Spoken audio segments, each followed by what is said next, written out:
माया की भी जीत होगी।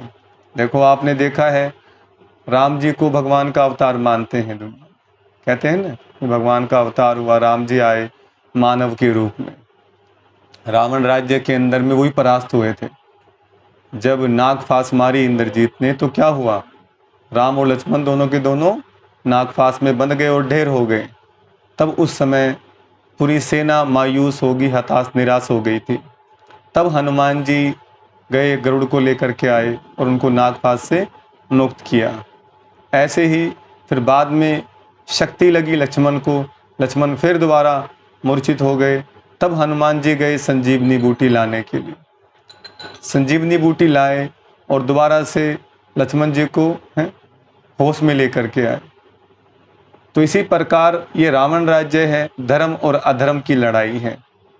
सच्चाई और ईमानदारी, झूठ कपट चारों तरफ चल रहा है और सच्चाई ईमानदारी के अंदर में भी बहुत संघर्ष होते हैं। तो बाबा ने बताया कि माया भी जीतेगी, एक समय ऐसा आएगा कि तुम जीतोगे। तो हमने हिम्मत नहीं हारनी है। ओम शांति, ओम शांति। बाबा के महावाक्य सुनते हैं। बाबा कहते, मीठे बच्चे धीरज रखो, अब तुम्हारे दुख के दिन पूरे हुए, सुख के दिन आ रहे हैं।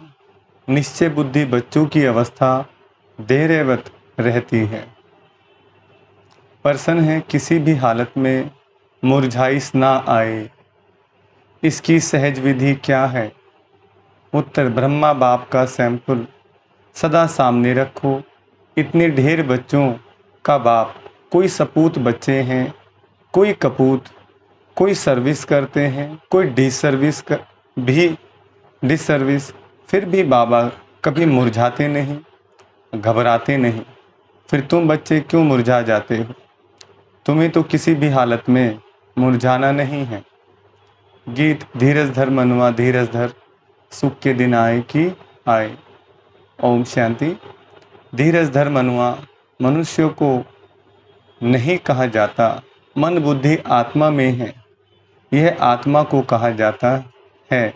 आत्मा को सिवाय परमपिता परमात्मा के और कोई कह न सके कि धैर्य धरो, क्योंकि अधैर्य को ही धैर्य दिया जाता है।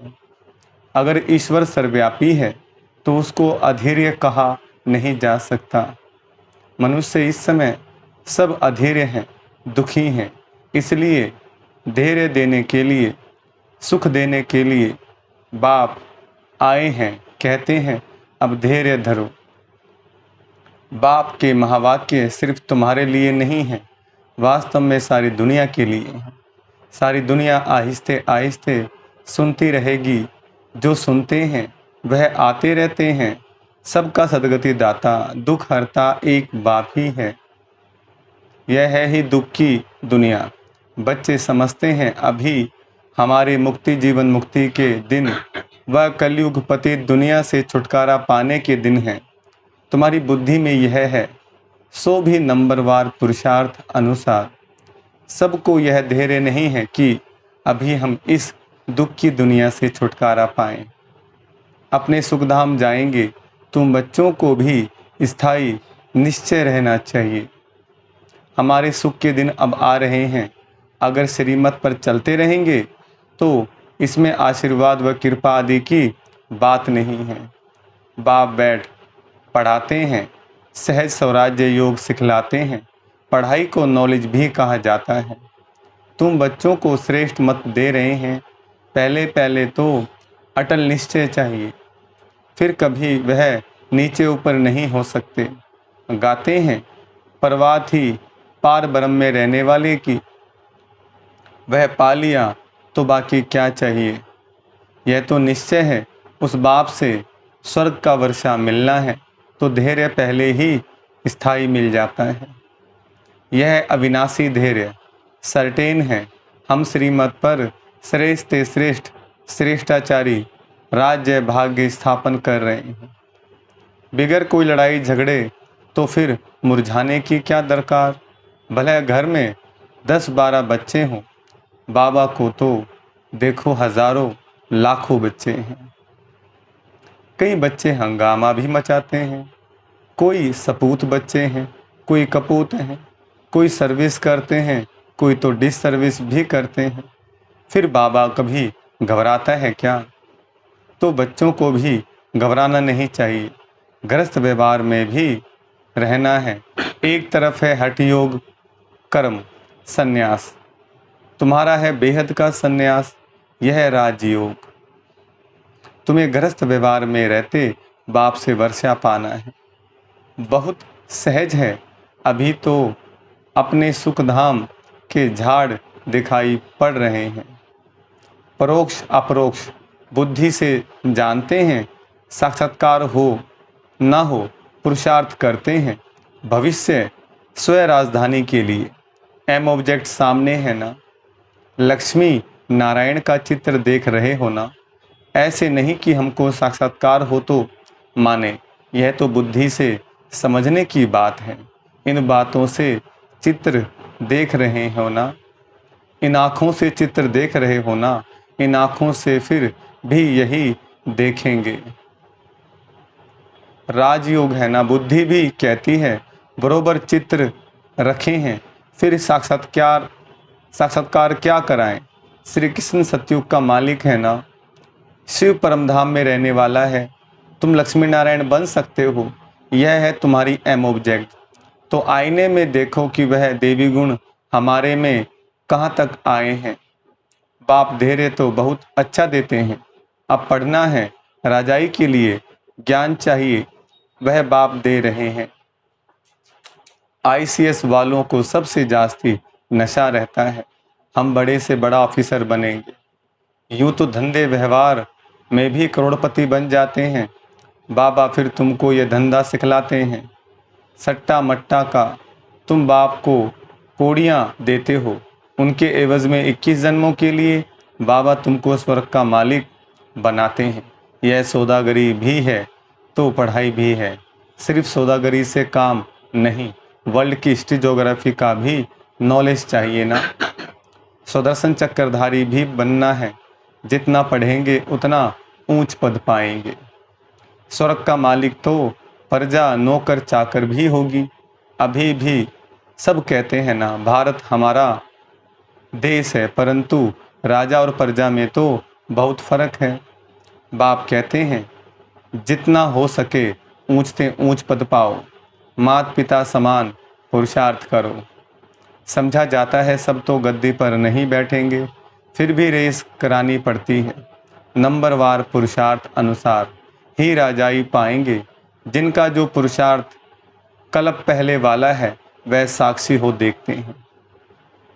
फिर किसी का पुरुषार्थ ठंडा देखते हैं तो तीव्र बनाया जाता है। तुम्हारा तो पुरुषार्थ बहुत ठंडा दिखाई पड़ता है। तुम्हारा ममत्व लगा हुआ है, ट्रस्टी बनाया, फिर ममत्व क्यों?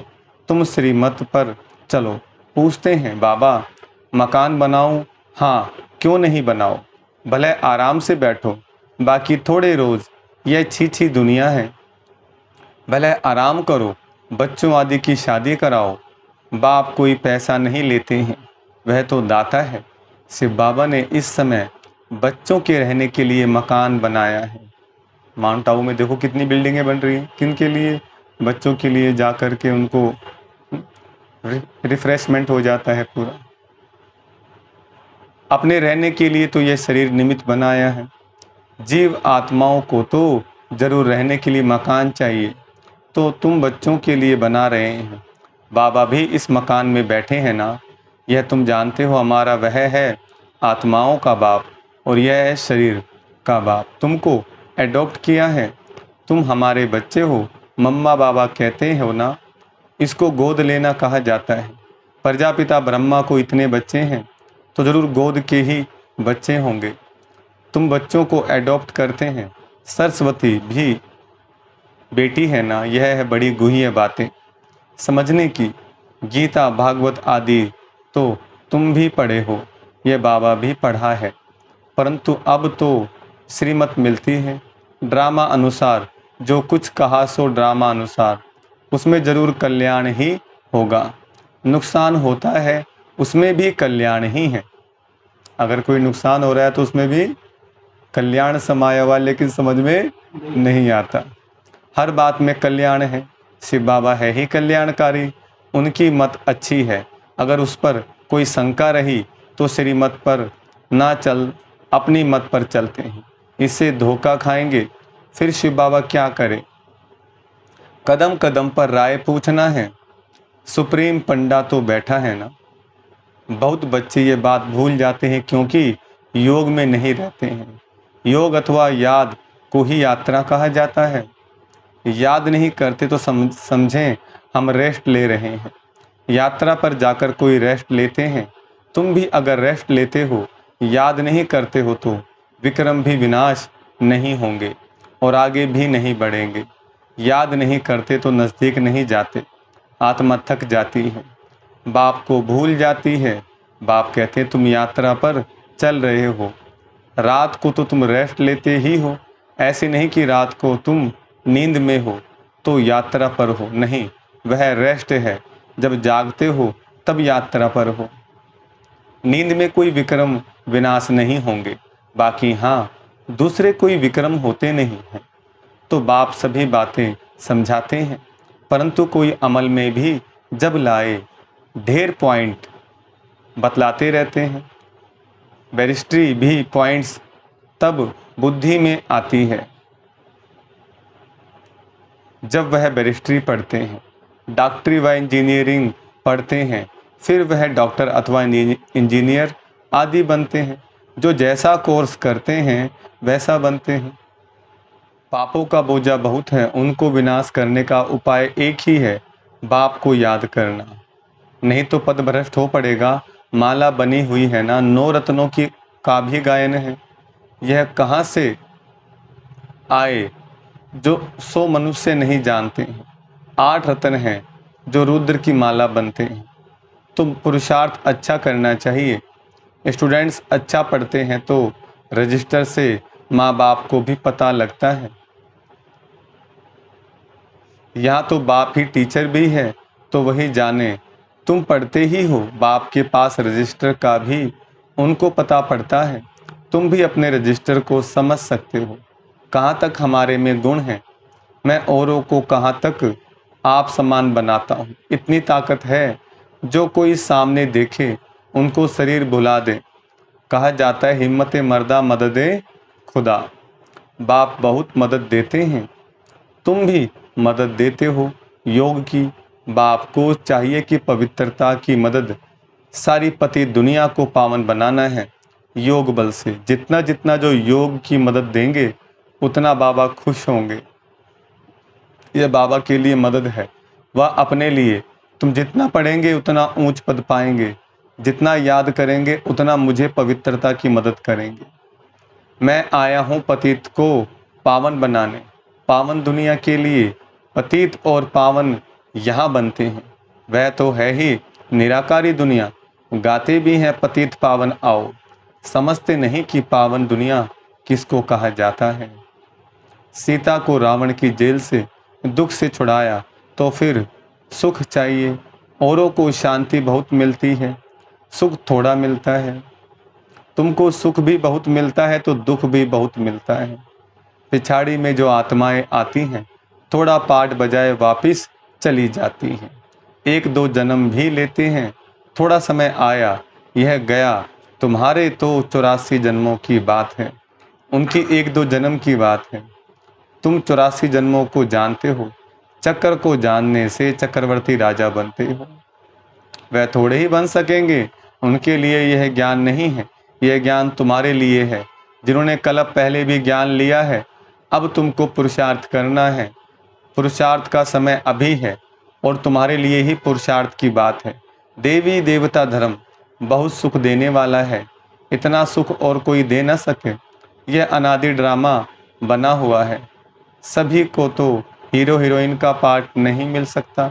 किस्म किस्म के मनुष्य हैं, उनमें भी अच्छे बुरे अनेक प्रकार के हैं।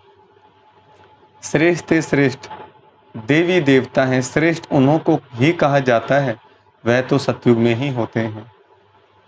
उन्हों के चित्र भी हैं, परंतु वह कैसे बने यह नहीं जानते। कोई तो फिर कहते श्री कृष्ण हाजिर हजूर है। भगवान भी हाजिर हजूर है। इन सब बातों को तुम बच्चे समझ गए हो। यह एम ऑब्जेक्ट बहुत अच्छी है। समझाने लिए सबको निमंत्रण जरूर देना है। अखबार से सबको निमंत्रण मिल रहा है। अभी बाकी टाइम बहुत थोड़ा है। अब तक बच्चे यात्रा करते करते थक जाते हैं तो बैठ जाते हैं। माया के तूफान सहन नहीं कर सकते। तुम युद्ध के मैदान में माया तो जरूर पकड़ेगी। रुस्तम से रुस्तम होकर लड़ेगी। जोर से तूफान आएंगे। फिर कहते हैं जब से ज्ञान में आया हूँ तो विघ्न बहुत पड़े हैं। धंधे में भी घाटा हुआ है। बाबा कहते हैं ऐसे मत समझो। ज्ञान में आए हैं तब विघ्न पड़ते हैं। यह तो दुनिया में होता ही रहता है। इनसे डरना नहीं है। कभी चक्कर की दशा, कभी राहु की, कभी किसकी दशा बैठती है। चलते चलते फा हो जाते हैं। राहु की दशा कड़ी होती है। माया खा जाती है तो काले का काला बन जाते हैं। माया थप्पड़ लगाए एकदम काला मुंह कर देती है। माया की भी जीत होगी। सिर्फ बच्चों की जीत हो फिर तो झट राजधानी स्थापन हो जाए। माया की भी जीत होगी। देखो आपने देखा है राम जी को भगवान का अवतार मानते हैं दुनिया। कहते हैं ना कि भगवान का अवतार हुआ, राम जी आए मानव के रूप में। रावण राज्य के अंदर में वही परास्त हुए थे। जब नाग फांस मारी इंद्रजीत ने तो क्या हुआ, राम और लक्ष्मण दोनों के दोनों नाग फांस में बंध गए और ढेर हो गए। तब उस समय पूरी सेना मायूस होगी, हताश निराश हो गई थी। तब हनुमान जी गए, गरुड़ को लेकर के आए और उनको नागपाश से मुक्त किया। ऐसे ही फिर बाद में शक्ति लगी लक्ष्मण को। लक्ष्मण फिर दोबारा मूर्छित हो गए। तब हनुमान जी गए संजीवनी बूटी लाने के लिए। संजीवनी बूटी लाए और दोबारा से लक्ष्मण जी को होश में लेकर के आए। तो इसी प्रकार ये रावण राज्य है। धर्म और अधर्म की लड़ाई है। सच्चाई और ईमानदारी, झूठ कपट चारों तरफ चल रहा है और सच्चाई ईमानदारी के अंदर में भी बहुत संघर्ष होते हैं। तो बाबा ने बताया कि माया भी जीतेगी। एक समय ऐसा आएगा कि तुम जीतोगे। तो हमने हिम्मत नहीं हारनी है। तो क्या कह रहे हैं बाबा, माया की भी जीत होगी। सिर्फ बच्चों की जीत हो फिर तो झट राजधानी स्थापन हो जाए। उस्ताद को भूल जाते हैं तो माया थप्पड़ मारती है। ऐसे रूहानी साजन को सजनी भूल जाती है। यह भी वंडर है ना। अच्छा, मीठे मीठे सिकलदे बच्चों प्रति माता पिता बाप दादा का याद प्यार और गुड मॉर्निंग। रूहानी बाप की रूहानी बच्चों को नमस्ते। हम रूहानी बच्चों की रूहानी बाप दादा को नमस्ते नमस्ते नमस्ते। धारणा के लिए मुख्य सार। पहला पॉइंट, योग बल से पतित दुनिया को पावन बनाने में बाप का मददगार बनना है।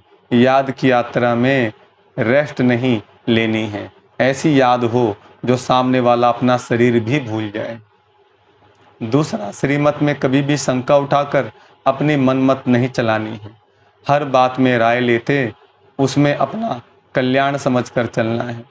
वरदान, सहयोग की शुभ भावना द्वारा रूहानी वायुमंडल बनाने वाले मास्टर दाता भव। वरदान का विस्तार, जैसे प्रकृति अपने वायुमंडल के प्रभाव का अनुभव कराती है, कभी गर्मी कभी सर्दी, ऐसे आप प्रकृति जीत सदा सहयोगी सहजयोगी आत्माएं अपनी शुभ भावनाओं द्वारा रूहानी वायुमंडल बनाने में सहयोगी बनो।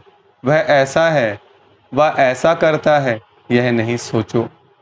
कैसा भी वायुमंडल है, व्यक्ति है, मुझे सहयोग देना है। दाता के बच्चे सदा देते हैं। तो चाहे मनसा से सहयोगी बनो, चाहे वाचा से, चाहे संबंध संपर्क के द्वारा, लेकिन लक्ष्य हो सहयोगी जरूर बनना है। स्लोगन है, इच्छा मात्रम अविद्या की स्थिति द्वारा सर्व की इच्छाओं को पूर्ण करना ही कामधेनु बनना है। इच्छा मात्रम अविद्या की स्थिति द्वारा सर्व की इच्छाओं को पूर्ण करना ही कामधेनु बनना है। अच्छा, ओम शांति। कितना अच्छा बताया बाबा ने आज, परमात्मा कहते हैं धर्म और अधर्म की लड़ाई है, ज्ञान और अंधेरे की फाइट है। तो हमने परमात्मा को याद कर अपने मन को प्रकाशित करना है। तो अगर माया सामने वाला पलड़ा भारी पड़ रहा है, अगर आप पर वार हो रहा है, तो हिम्मत नहीं हारनी है, शिक्षा लेकर के आगे बढ़ना है, फिर जीत होगी।